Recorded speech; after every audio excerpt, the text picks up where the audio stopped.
నమస్కారం. మనం ఇప్పుడు ఖమ్మం జిల్లా రఘునాథపల్లి మండలం పంగిడి గ్రామ పంచాయతీలో ఉన్నాం.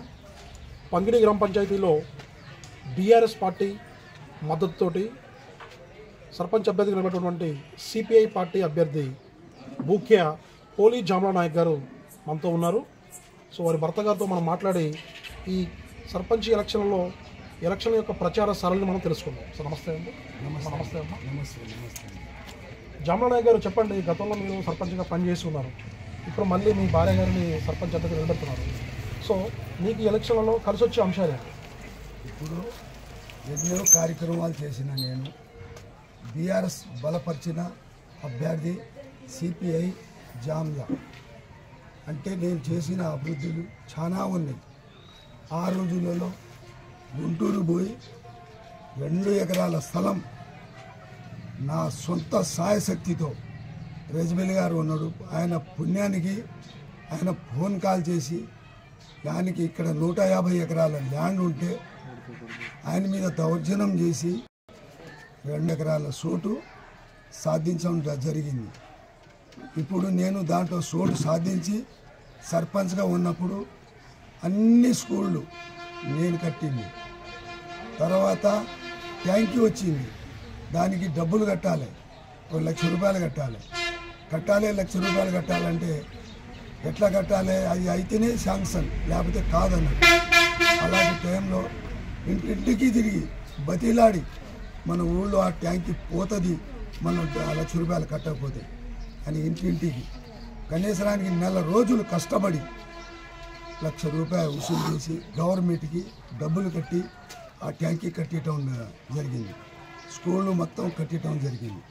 దాని చుట్టూ పారి చేయటం కూడా జరిగింది.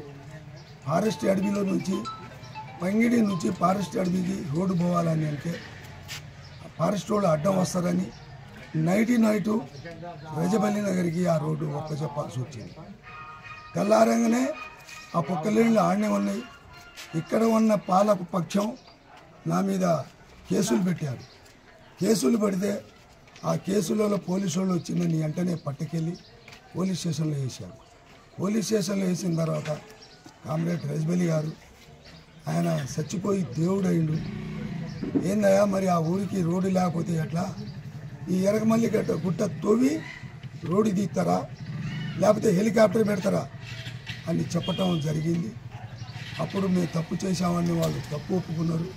మీరు తప్పు ఒప్పుకున్నారు కాబట్టి ఆ అభ్యర్థిని తీసుకుపోయి మేము చేసిన పొరపాటాన్ని ఊళ్ళో పోయి మీ జీబులోనే తీసుకెళ్ళి ఆయన్ని ఊళ్ళో వదిలిపెట్టి ఆయన పోగని జనం ఉంటారు, ఆ జనాలలో మీ క్షమార్పణ కోరండి అన్నారు. సెంటర్లో జనం ఊడారు, ఆ క్షమార్పణ వాళ్ళు కోరారు. ఆ పనులు చేయగలిగిన ఇప్పుడు చేయబోయేది బీఆర్ఎస్ బలపరిచిన అభ్యర్థి సిపిఐ జామ్లా అంటే నా సతిమణి టికెట్ రావడం జరిగింది. టీఆర్ఎస్ సహకారంతో మనం పోటీలో ఉన్నాం, మనం గెలుస్తామని ఆశీస్సులతో నేను ఊళ్ళో ఉన్న జనానికి పదే దండాలు పెట్టి ఇల్లు తిరిగి ప్రచారం చేస్తున్నా. ఇక వాళ్ళ ఆశీస్సులతో నేను గెలుస్తున్నానని అందరికీ దండం పెడుతున్నా. ఓటర్లు మీ వైపు వచ్చే అవకాశం ఉన్నదా? సో ఓటర్లు మీ వైపు రావడానికి మీరేం చేయబోతున్నారు? ఇప్పుడు కాంగ్రెస్ పార్టీ వాళ్ళు చేసిన ద్రోహం చాలా ఉంది. 4 సార్లు నేను కాంగ్రెస్ పార్టీకి గెలిపించాను. ఈసారి నాకు టికెట్ ఇస్తామని వాళ్ళు చెప్పారు. అక్కడ వాళ్ళ పార్టీ వాళ్ళు కూడా పాపం ముసలోడు 4 సర్పంచులు గెలిపించారు, 4 ఎంపీటీసీలు గెలిపించారు. పాపం వాళ్ళు కాంగ్రెస్ వాళ్ళు తప్పేం లేదు, వాళ్ళు ఆ పెద్ద ఆయనకి ఇచ్చేయండి, మీరే చెప్తున్నారు 4 ఎంపీటీసీలు 4 సర్పంచులు మీరు గెలిచామని మీరే మాట్లాడుతారు కాబట్టి ఆయన టికెట్ ఆశిస్తారు. లాస్ట్ పీరియడ్ అయింది, ఇక చేయడు, వాళ్ళ కుటుంబం పెద్ద కుటుంబం అని మీరే అంటున్నారు.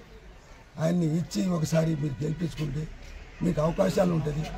తర్వాత వాళ్ళ కుటుంబం మీ సహకారంతో మీ అమ్మంటే ఉంటారని వాళ్ళ పెద్ద మనుషులు చెప్పినా కూడా ఒకడు పార్టీగా చేసిండు, ఒకడు రిబల్గా చేశాడు. ఇప్పుడు నేను జనానికి చేసిన సేవ గురించి నాకు జనం వాళ్ళ ఆశీస్సులు నాకు ఇస్తారని వాళ్ళకందరికీ దండం పెట్టి కోరుతున్నాను. చివరగా చెప్పండి, పంగిడి గ్రామ ఓటర్లకి మీరేం చెప్పదలుచుకున్నారు?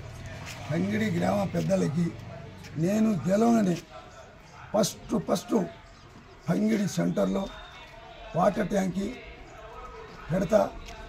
అది కూలర్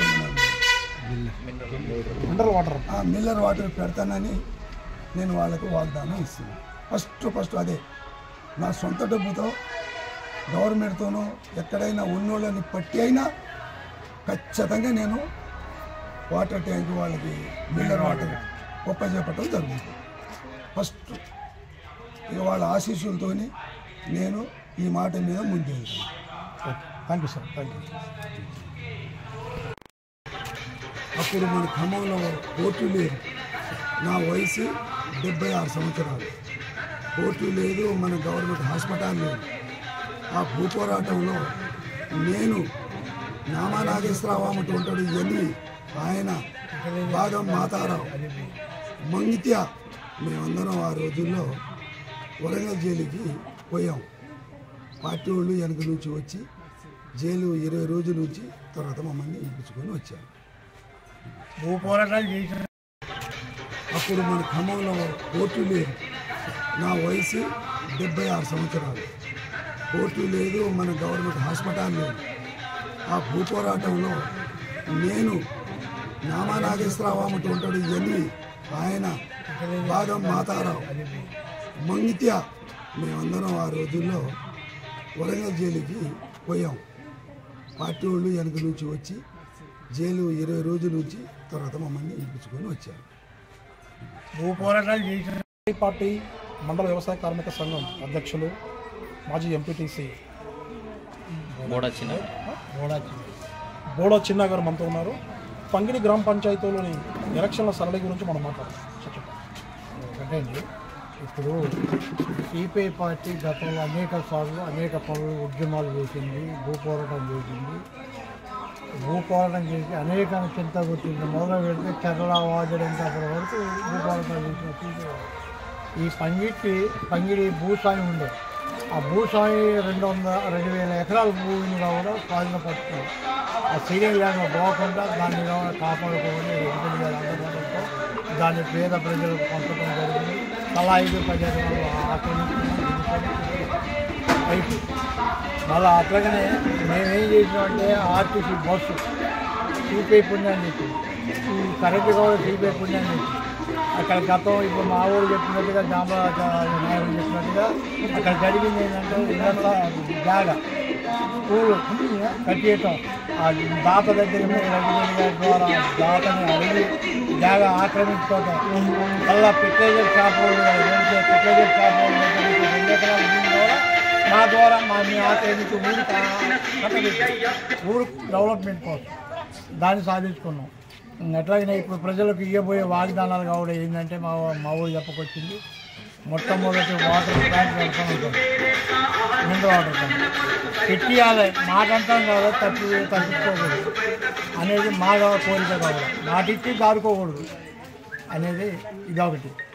ప్రజా సేవ చేయడానికి కాలనీలు కానీ కరెంటు కానీ అన్నీ కన్నా ఈ ఊరు ట్యాప ఒక 7-8 సార్లు 14 సార్లు కాలిపోతే ఆ రజపల్లి గారే వాణి రమణ గారు జిల్లా చైర్మన్ అప్పుడు వారి సహకారాలతో రజపల్లి గారి అండదండలతో 6,000 స్కీము 8,000 స్కీము కట్టి ఈ ఊరిని బాగా ఈ గుడిసెలు ఉన్న ఊరిని కూడా ఇట్లా పెంకుటిల్లులాగా తయారు చేసి మా బీదలకు పంచడం ఇవ్వడం జరిగింది.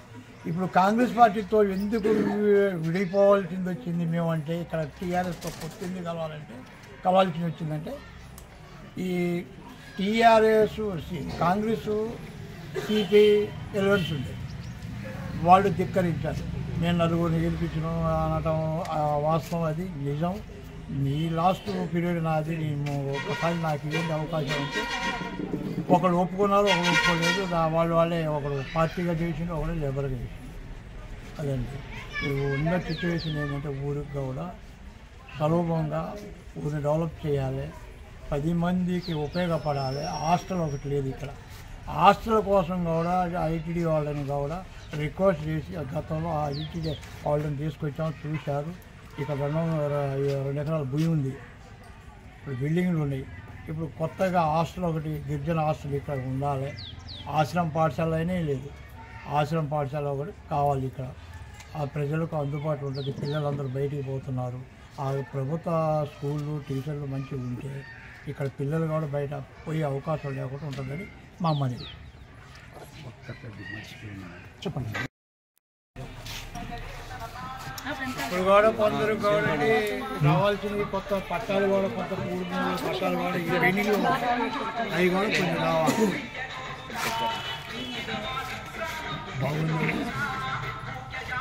బాగుంది.